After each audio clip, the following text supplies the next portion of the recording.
Hi children! I was just looking at how windy it is outside today. I wonder how windy it is where you are. Perhaps after this session you could go for a walk and maybe look at the effects of the wind. Can you see the branches swaying in the wind? Or maybe you can hear the leaves rustling in the trees. Or maybe there's leaves on the ground and they're rustling along the ground, which sounds different to those ones rustling in the trees. And I wonder if any of you have got a kite and you could maybe take that kite on your walk. And if it's windy, the wind will get under your kite and lift it up so it flies in the sky. But if it's not windy, well, I wonder what might happen. Maybe you could take your kite with you and test that out. And it's quite good that it's windy today because we're going to be talking about Pentecost. Well, it is Pentecost today, but what is Pentecost? Well, it's the time when the Holy Spirit first came upon Jesus' disciples. It happened 10 days after the ascension of Jesus. That means him going up into heaven. And Jesus had told all the disciples to go to Jerusalem and wait for the Holy Spirit. But they'd been waiting for about 10 days. And I thought it'd be a really good idea if we had a look at what happened then. Jesus' friends were together in a house when suddenly a huge noise like a windstorm filled the room. Then the Holy Spirit came and filled them all, and it looked like they had flames of fire on them. They all started speaking in different languages. There were lots of people in Jerusalem that day. They travelled from far and wide. They couldn't believe it when they heard their own languages being spoken. Amazing! They were able to hear all of the wonderful things that God has done. Some people didn't get it though. They thought their friends were drunk. Peter piped up. Listen, people, don't get the wrong end of the stick. What you're seeing here was predicted by God the prophet a long time ago. God said this: I will pour my spirit on all people, everywhere. Men, women, young and old. You'll become visionaries, dreamers and prophets. I will cause wonders in heaven and on earth before Jesus comes back. Things might start to look a bit weird and scary, but don't be afraid. If you call my name, I will rescue you. So the disciples were in a house, and what did they hear? Yes, a big sound like a huge windstorm. And what did the wind look like? That's a trick question, isn't it? We can't see the wind, but we can see its effects. So on a windy day, what happens to the leaves on the ground? Yes, they get blown about, don't they? Sometimes they twirl round in a big circle.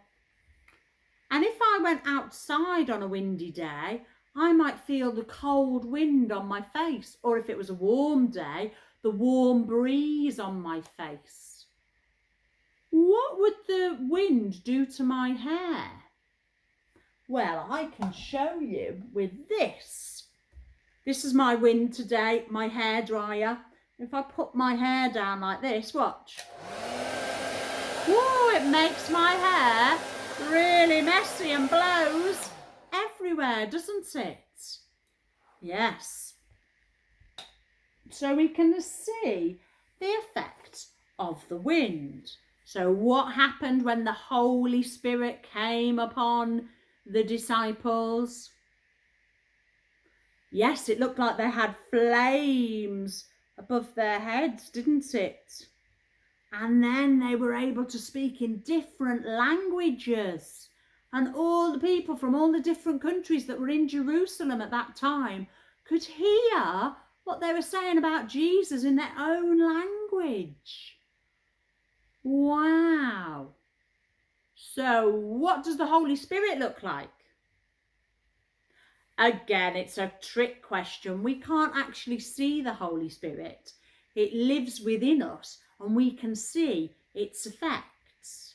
So again, like the wind on my hair, we couldn't see the wind, but we could see the effects on my hair. And it's a bit like this hairdryer and this ping pong ball. So here's my hairdryer, and when I turn it on, you can't see anything. When I put my ping pong ball, say the ping pong ball's us maybe, I put it on there and it just sits there, or it might fall off eventually. But what if I turn the hairdryer on? What happens to the ping pong ball?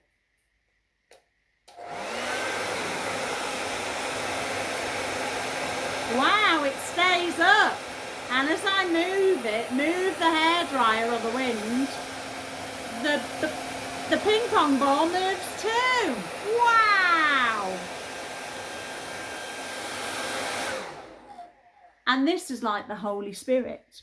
We can't see the Holy Spirit, but we can see its effects. So, like for the disciples, they could speak in different languages. We might have courage to speak to somebody about Jesus. We might just have courage to do something for Jesus, because the Holy Spirit holds us up and it directs us. It enables us, just like it enabled Peter to speak different languages. It enables and equips us to serve God and to love other people. And so guess what? Your challenge this week is to look out for opportunities to love other people. So you can do that by maybe sharing something with somebody, or making something for somebody, or you could help somebody with something that they really struggle with.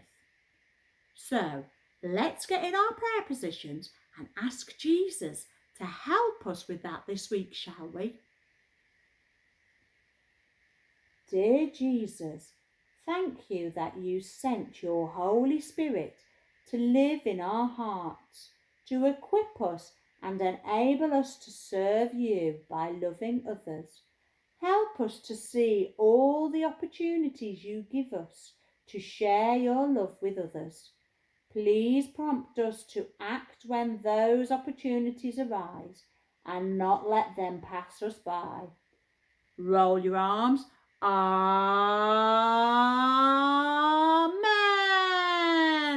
So we have watched our video, done our discussion, said our prayer. What time is it now, children? Yes, it's crafting time. So how do we make a pinwheel? Well, you will need either some white paper or different coloured paper or patterned paper, or you could use some wrapping paper. You need some paper straws, some split pins, a ruler, a hole punch, a pencil and some scissors. Watch out, they're sharp. So what do we do first? Well, if you haven't got any coloured paper or wrapping paper, you can use a piece of plain paper and decorate it any way you like. So what we're going to do is we're going to take this corner and we're going to fold it diagonally over here so that this is straight and the corner's right against the edge, and then we're going to fold a line there, and we want a square, so we're going to fold this bit up here And we're going to cut this excess off with our scissors so that we get a square like this. Then what you're going to do is you are going to fold it over and get a hole punch and hole punch a hole in the middle. Then what you're going to do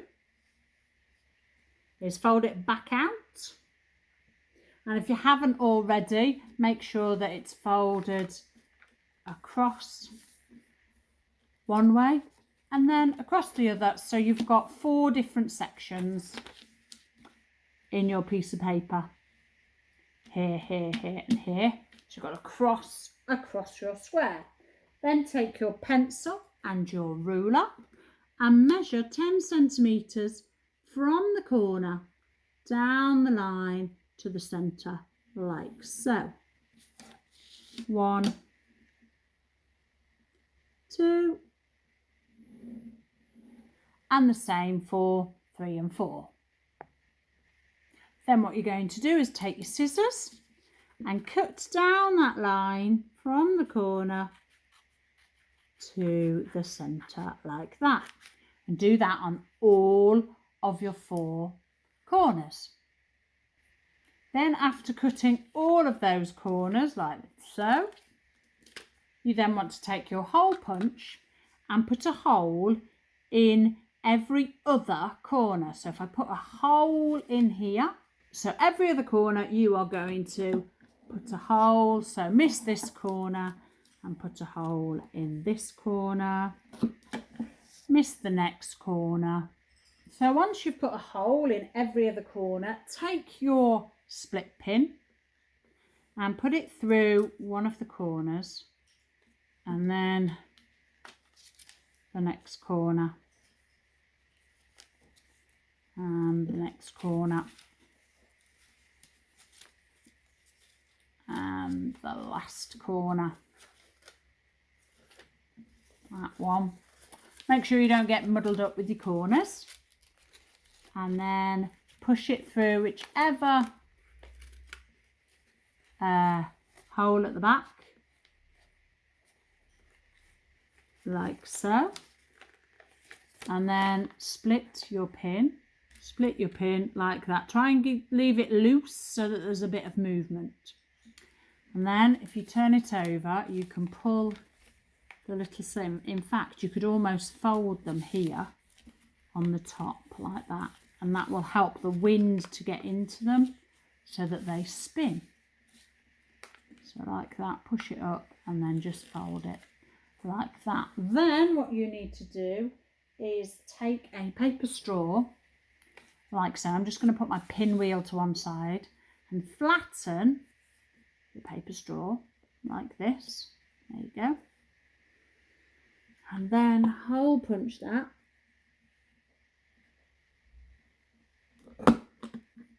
like so. And then you're going to take your pinwheel again and pull your split pin back together, and then push the split pin through your straw and then split it again at the back, leaving it loose again.